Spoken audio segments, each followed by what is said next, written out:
நல்லதா போச்சு. சரசு எப்படி இருக்க? நல்லா இருக்கேன். ஏன்பா எல்லா சப்ஜெக்டும் நல்லா எழுதிருக்கியா? ஓ பாஸ் பண்ணிட்டியா? ஷூர். நல்ல பிள்ளையா? டீச்சர்ஸ் எல்லாம் சொல்லிட்டு வந்தியா? சரி போய் குளிச்சுட்டு சாப்பிடுறதுக்கு அப்புறம் பேசலாம். சரசு அவன் குளிக்கிறதுக்கு ஏற்பாடு பண்ணு.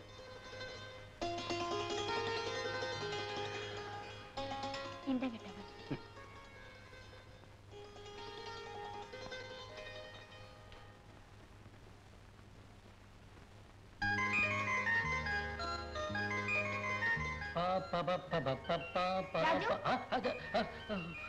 நான் உள்ள வரட்டுமா? நான் ஊத்தட்டுமா? ஊத்து.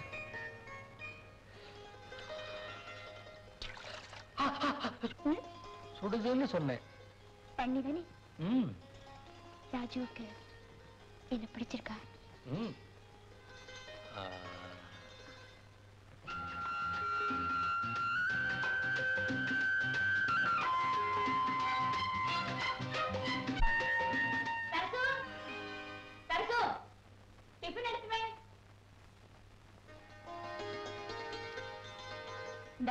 இது கூட போறோம்.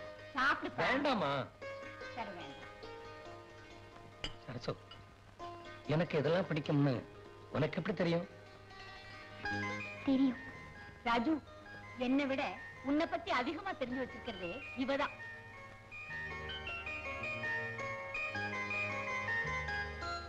ஏம்மா சரசோட அண்ணன் இன்னும் ஊரத்தான் சுத்திக்கிட்டு இருக்கானா? சோறு போடுறதுக்கு தான் இவ இருக்காளே, அவையே வேலை செய்யறான். அமெரிக்கால இருந்து ஐயா போட்ட லெட்டர் காட்டலையாமா? அப்பா என்னமா எழுதிருக்காரு? படிச்சது போதும், இருக்கிற எஸ்டேட்டை ஒழுங்கா பாத்துக்க சொல்லுன்னு எழுதியிருக்காரு. ரொம்ப நல்லதா போச்சு. வர வர டீச்சருங்க சொல்லி கொடுக்கிற பாடமே புரியல. புரிஞ்சுக்கிட்டே இந்த காலத்துல யாருப்பா படிக்கிறா? பாத்தியா, சொல்றதுக்கே மறந்து போயிட்டேன். அமெரிக்கால இருந்து உங்க மாமா பொண்ணு வரப்போறா. ரஜினியா?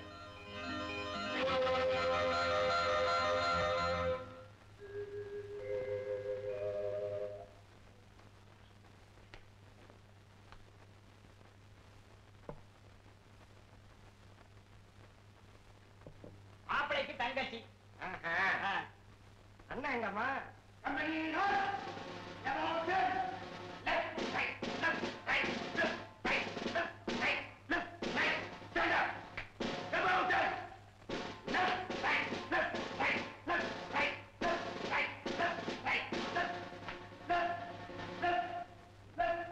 என்னம்மா அது மூங்கி கம்போட இப்படி ஒரு அணிவகுப்பு? அது துப்பாக்கிக்கு பதிலா தினம் இப்படி ஒரு தடவை நடத்திட்டுடா அண்ணன் சாப்பாடே சாப்பிடுவாரு. நீங்க காஃபி சாப்பிடுங்க. ஒண்ணு ரொம்ப லட்சணமா இருக்கு. ஆனா காலு கொஞ்சம் ஊனம், அவ்வளவுதான்.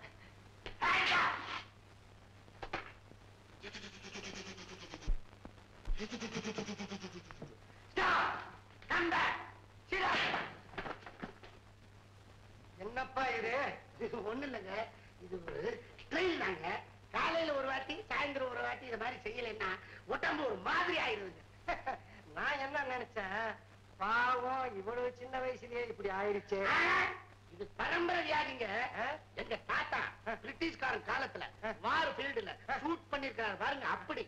அட எங்க அப்பா இந்தியா பாகிஸ்தான் சைனா வார்ல கம்பியில நடந்தாருங்க. உங்க அப்பா பட்டாளத்துல என்ன வித்தையா கட்டிட்டு இருந்தாரு? அட நீங்களும் உங்க வாயு கம்பியில நடந்து போய் மிஷின் கண்ணால சுட்டார். அட இன்னும் விளக்கமாவே நான் சொல்றேன், பெரிய பைப்பு வழியா தண்ணி வந்து அது 1 இன்ச்சு பைப்பு வழியா கீழே வந்து அது 1/2 இன்ச்சு டேப்ல வர்ற மாதிரி தாத்தா அப்பா பேரு அந்த ரத்தம் வேணும்னா எங்க தாத்தா அப்பா இத பாக்குறீங்களா? எதை சீடுங்க, பெருசு பெருசு. அவ்வளவு பெருசா நம்ம ஏங்க பாத்துக்கிட்டு? சரி பார்க்க முடியலன்னா விடுங்க. ஆமா நீங்க யாரு என்ன ஏதுன்னு விவரம் தெரியாம நான் ஒரு அறிவு கேட்டவன் பேசிட்டு இருக்கேன். என்னை பத்தி எடுத்து சொல்லாயா? இவர் ஊரு பெத்தநாயக்கம் பாளையங்க, பேரு சின்ன கவுண்டர். பெரிய கவுண்டர் என்ன ஆனாரு? அவர் அப்பவே செத்து போயிட்டாருங்க. புத்திசாலி முந்திட்டாரு. நீங்க இப்ப இவரை சாதாரணமா நினைக்காதீங்க. கரும்பு சோளம் புகையிலன்னு எக்கச்சக்கமா சொத்து இருக்குங்க. இல்ல ஒரே நிலத்துல விளையுது, பக்கத்துல பக்கத்துல விளையுது. 4 கவலை கிணறு இருக்குங்க எனக்கு. அதென்னாங்க கவலை கிணறு? எங்க தம்பி கவலை கிணறுனா புரியலையா? தெரியலையே. அதாவது மாடு முன்னால போச்சுன்னா தண்ணி பின்னால ஊத்தும், மாடு பின்னால வந்துச்சுன்னா கவலை உள்ள போகும். அதுக்கு பேரு கவலை கிணறு இல்லைங்க, கமல கிணறு. அது என்னமா கவலை கவலைன்னு சொல்லி பழகி போச்சுங்க. நான் என்ன நினைச்சேன், கவலை கிணறுன்னு சொன்ன உடனே விவசாயத்துல நஷ்டம் வந்துட்டா தற்கொலை பண்ணிக்கிறதுக்காக தனியா ஒரு கிணறு வெட்டி வச்சிருக்கீங்க போல இருக்கு. அந்த கிணறுக்கு பேரு தான் கவலை கிணறுன்னு நினைச்சேன். நீங்க சொல்றதுலயும் ஒரு அர்த்தம் இருக்குது.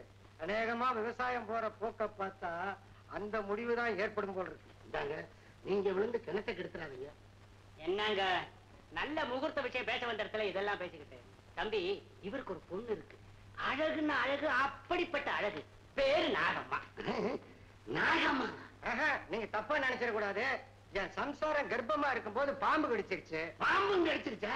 ஆமா, குழந்தை பிறந்தா நான் உன்னுடைய பேரையே வச்சுக்கிறேன் அப்படின்னு சொல்லி ஆண்டவங்க கிட்ட வேண்டிக்கிட்டேன். பொண்ணா பிறந்தது நாகம்மான்னு பேரை வச்சுட்டேன். ஏங்க 10 பவுன் நகை போடுறேன், 10 ரூபாய் தரேன். இது அந்த 10 பவுன் வைக்கிறதுக்கு டப்பா வாங்க 10 ரூபாயா? அது இல்லைங்க, 10,000. ஏயா கத்துற, பக்கத்து வீட்டுக்கார எட்டி பாக்குறான். இந்த பாரு, இந்த 10,000 20,000 30,000 பேச்செல்லாம் என்கிட்ட வேணாம். லட்சம் 2 லட்சம் 3 லட்சம்னா பேசு. எனக்கு ஒண்ணு சொத்து கிட்டு இல்லாம அவங்ககிட்ட நான் காசு கேட்கல. எங்க பரம்பரை பத்தி உதாரணத்துக்கு ஒண்ணு சொல்றேன். அந்த நாளையில எங்க தாத்தாவுக்கும் பக்கத்து வீட்டுக்காரனுக்கு சண்டை வந்துருச்சு. பக்கத்து வீட்டுக்காரே ரோட்ல இருக்கிற கல்லால் அடிச்சான். எங்க தாத்தா தொட்டபேட்டாவுல இருக்கிற எங்க எஸ்டேட்ல இருந்து 1 லாரி உருளைக்கிழங்கு கொண்டு வர சொல்லி உருளைக்கிழங்காலேயே அடிச்சாரு. அன்னையில இருந்து யாராவது அந்த ஊருக்கு வந்து உருளைக்கிழங்காரு வீடு எது, உருளைக்கிழங்காரு வீடு எது அப்படின்னு கேட்டா போதும் டக்குன்னு சொல்லிடுவாங்க. இவ்வளவு ஏங்க, எங்க அப்பாது எங்க தாத்தாது இங்க இருக்குது, என்னதும் கூட இருந்து பாக்குறீங்க. டைம் கொடுங்க. ஏங்க லட்சத்தை எண்ணி பார்க்க லேட்டாகுமா? இல்லைங்க, நான் போய் பெரட்டிட்டு வரணும்ல. பெரட்டணுமா? சரி விடுங்க, எதையோ எப்படியோ பெரட்டி லட்சத்துக்கு ஏற்பாடு பண்ணிட்டு லெட்டர் போட்டுட்டு நீங்க வாங்க. சரி, நான் வரேன். சரி, அப்ப வணக்கங்க. ரொம்ப வரேங்க வரேங்க. அண்ணா, நீ பழைய கதையே பேசிக்கிட்டே இரு. நம்ம தாத்தாவும் அப்பாவும் எவ்வளவு சம்பாதிச்சாங்க, நீ அதெல்லாம் ரேஸ் ஆடியே தோத்துட்ட. சும்மா இருமா. இந்த காலத்துல என்ன மாதிரி ஒரு மாப்பிள்ளை கிடைக்கிறது சாதாரணமா? எனக்கு பொண்ணு கொடுக்க வர்ற மாமனார்கிட்ட லட்சமா வாங்கி ஒரு பெரிய ஃபேக்டரியா கட்ட போறேன் பாரு. அதுக்கு பிறகு ஒன்ன பெண் கேட்டு நீ நானும் போட்டி போட்டுட்டு வருவாங்க. அவங்க கிட்டயும் லட்சமா வாங்குவேன் பாரு. ஐயோ, எனக்கு கல்யாணமே வேண்டாம். ஏமா? அது அப்புறம் பாத்துக்கலாம். சரி விடு, உனக்கு அண்ணன் நான் முதல்ல பாக்குறேன்.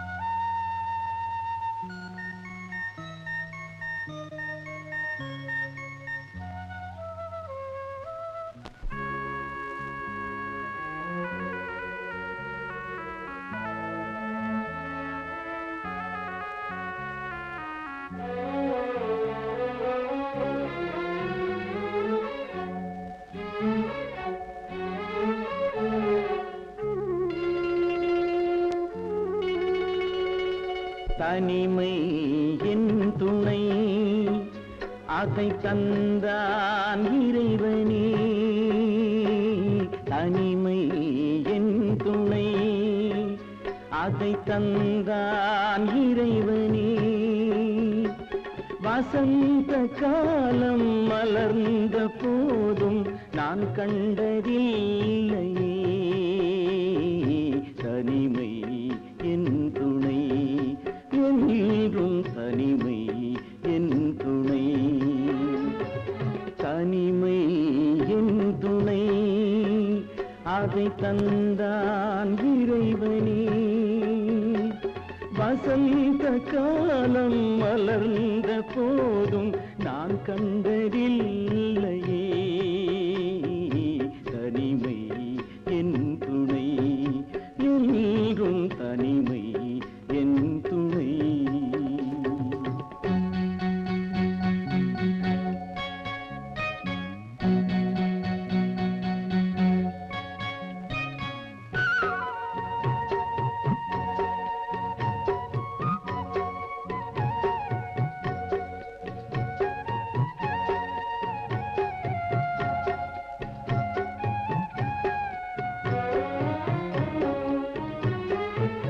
விளைநிலம் ஒன்று வேலிக்குள் இன்று பலனின்றி போகும் நிலையினிலே.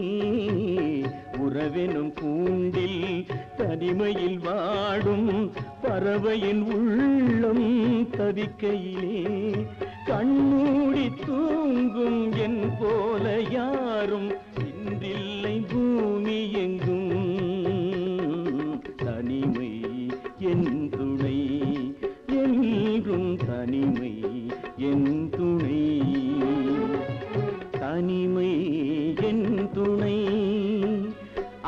தந்தான் இறைவனே.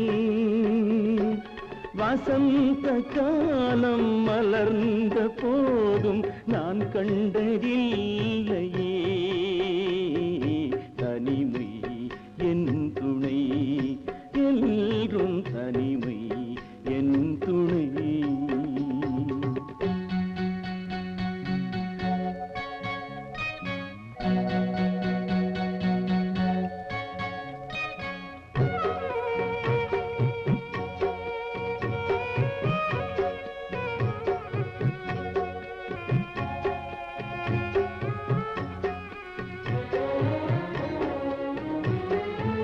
கடலுக்குள் ஓடும் நதிகளின் ஓட்டம் கரையினில் பார்த்தால் தெரிந்திடுமா?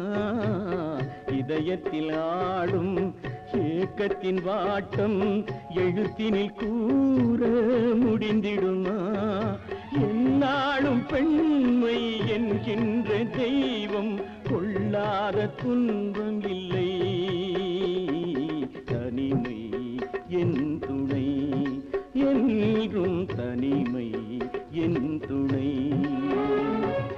தனிமை என் துணை, அதை தந்தான் இறைவனே. வசந்த காலம் மலர்ந்த போதும் நான் கண்டதில்லையே.